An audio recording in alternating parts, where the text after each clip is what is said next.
Maceió registrou 40 assassinatos de moradores de rua em 2017. O número é do Movimento Nacional da População de Rua em Alagoas, que afirma que, além da falta de segurança para a população de rua, as mortes não estão sendo investigadas.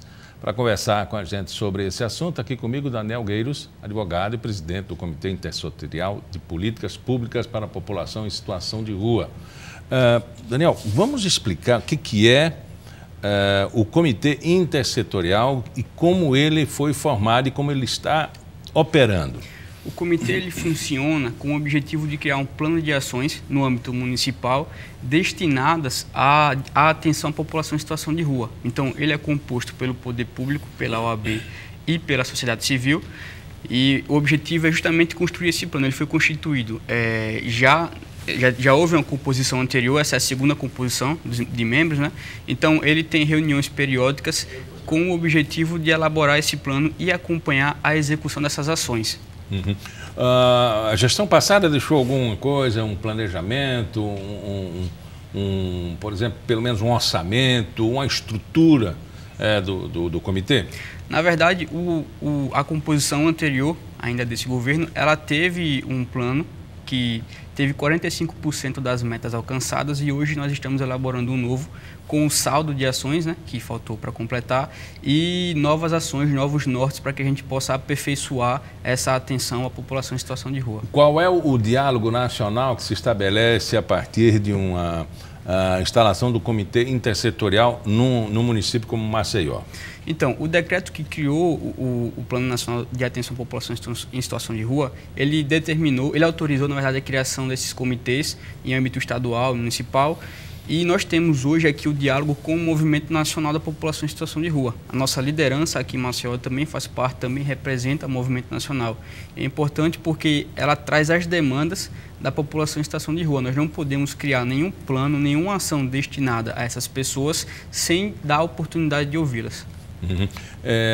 Estabelece um diálogo direto, sociedade com o poder, não é? Exatamente. Já que são parceiros, você mesmo falou, o órgão público, o OAB e a sociedade civil.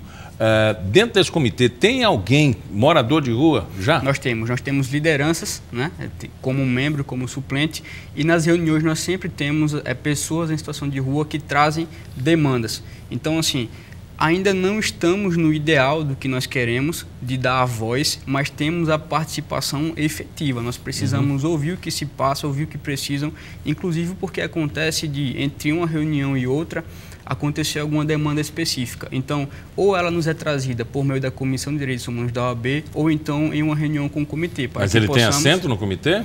Tem, o movimento tem assento no comitê, a liderança tem assento no comitê. É difícil estabelecer esse contato, puxar alguém, porque me parece que há um anarquismo, né, instalado no morador de rua, já que ele não estabelece nenhum vínculo com o local, com família, não é? Endereço, CPF.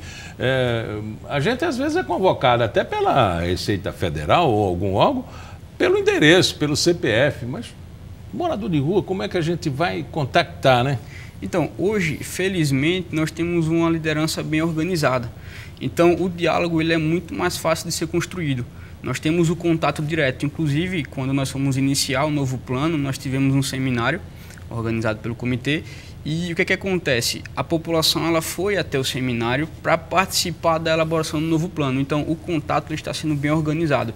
Existe sim uma dificuldade em relação a formalidades, a documentação, mas é inclusive uma das ações do plano, que é suprir essa carência da formalidade, providenciar a documentação, regularizar a situação deles. Algumas pessoas, inclusive, têm pendências com a justiça criminal por delitos pequenos. Então, o ideal é suprir, é superar essa barreira para que o diálogo ele possa ficar mais alinhado. A gente não tem essa dificuldade de contato direto. Uhum.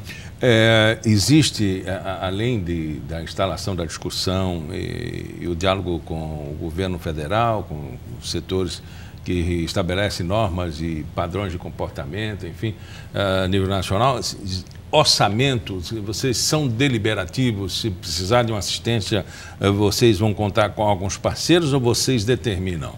Não, na verdade, como o comitê está ligado, está vinculado ao município, a questão orçamentária ela não chega a ser debatida nos planos. Nós passamos as ações que são necessárias e aí cabe ao município tentar adotá-las, né, de acordo com a lei, e depois apresentar as respostas, se houve a possibilidade ou não e por que não aconteceu.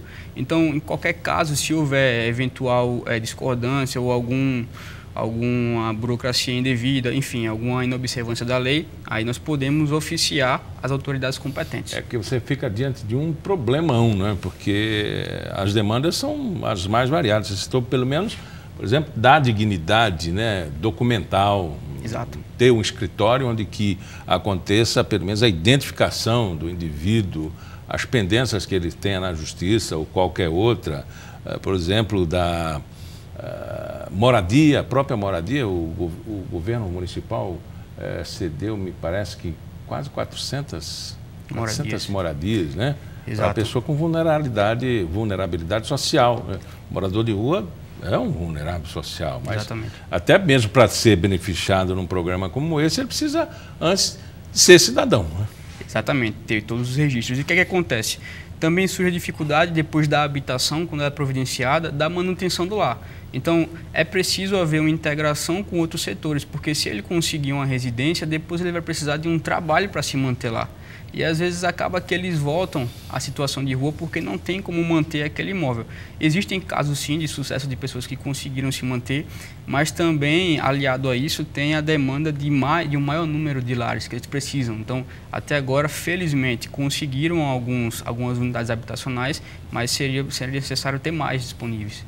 Diante de uma situação em que os bandidos estão atacando as igrejas, ou fiéis dentro das igrejas, você imagina o que é ser um morador de rua, dormir na rua, dormir de dia, porque a noite é mais perigosa, enfim. Saúde é um problema bastante discutido no comitê, né? Com certeza, com certeza. Tem a questão também, já que existe, né, a dependência química em alguns casos, ou até de DSTs, então existe a necessidade de um maior amparo do consultório de rua, por exemplo, de uma maior estruturação. Então, a dificuldade hoje ela é estrutural. Nós temos, numa atuação mais direta, a esfera municipal, com seus agentes de saúde e de assistência, mas eles também sofrem com a limitação orçamentária, com a questão da disponibilidade de pessoas, de veículos. Então, a saúde ela pode chegar até a população de rua, mas ela vai precisar de um aparelhamento para isso. E isso faz parte do plano, a gente conseguir com que o município providencie essa demanda. Uhum. A gente tem como preocupação o registro, evidentemente, até fazer parte das estatísticas para definir políticas. De repente, a gente acha que o comitê ou alguém acha que saúde é o grande problema, quando, na verdade, moradia ou segurança pode ser. Enfim, a estruturação do comitê e o elemento de pesquisa junto ao morador de rua pode ser, com um banco de dados, pode ser o plano, sequência para a definição das políticas públicas, né? Exatamente. Nós trabalhamos com vários eixos, né? A saúde, a educação, trabalho, habitação, segurança. Então, tem que haver essa atuação conjunta. Mas o ideal seria o comitê também estar no âmbito estadual. Nós estamos com ele no âmbito municipal, mas quanto mais órgãos, quanto mais entidades trabalhando, melhor. Uhum. O comitê está instalado em outros municípios fora Maceió? Não, não temos comitês em outros municípios ainda. Uhum. Vamos aqui pensar nos 40 assassinatos de morador de rua em 2017. Foi citado pelo Nildo Corrêa, anterior a você, que o quadro do No Pedrosa poderia ser, evidentemente, colocado, já que ele, apesar de ter residência, estaria dentro da pesquisa do próprio LGBT, se enquadrando em algumas situações. Evidentemente que, depois da apuração, tudo isso vai ficar configurado, mas preocupa em demasia o comitê esse número alto de 40 assassinatos? Preocupa não só o comitê, como a própria Comissão de Direitos Humanos. Mas, na verdade, a gente tem que fazer uma ressalva de que esse número ele não nos foi trazido. A OAB ela monitora o número de assassinatos e hoje nós estamos contabilizando o número de aproximadamente 15 homicídios de população de pessoas em situação de rua. Então, assim, qualquer homicídio que acontece a uma pessoa em situação de rua, ele é preocupante porque ele vai evidenciar a vulnerabilidade dela. Se ela precisa da proteção de vários aspectos, em várias esferas, quando acontece uma coisa desse tipo, é porque houve falha da segurança, houve falha da habitação, do trabalho, da saúde por causa da dependência química. Então, é uma preocupação constante e que tem aumentado. Do ano passado para cá, houve um aumento no mesmo período. A gente tem dificuldade de se enquadrar, por exemplo, dentro de determinados padrões, né, situações de pessoas para que sejam beneficiadas em determinados programas. Qual é a nova nomenclatura?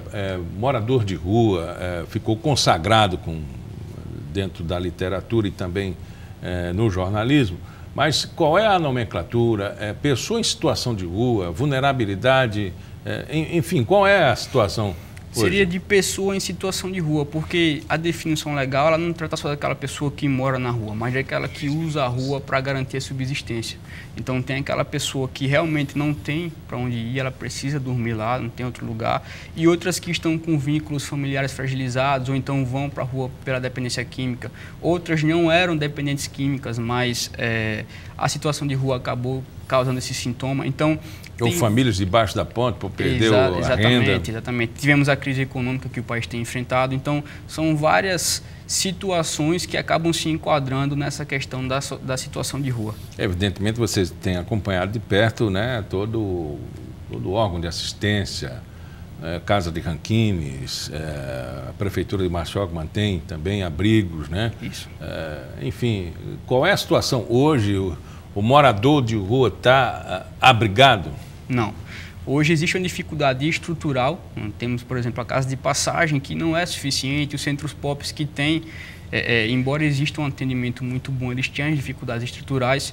Então, o ideal seria hoje um aumento, né, existem cuidados que precisam ser de médio e longo prazo. Existe a necessidade de aumento nessas estruturas, nesses imóveis, e também o fortalecimento das equipes, o maior número de profissionais que precisam se dedicar a isso, porque hoje eles se encontram sim numa situação de total desamparo. Conversamos com Daniel Gueiros, ele é advogado e presidente do Comitê Intersetorial de Políticas Públicas para a População em Situação de Rua. Muito obrigado pela entrevista. Agradeço. O Pauta Especial fica por aqui. Voltamos no nosso próximo encontro, sempre às 11h30 da manhã, com reprise às 4h30 da tarde. Até lá.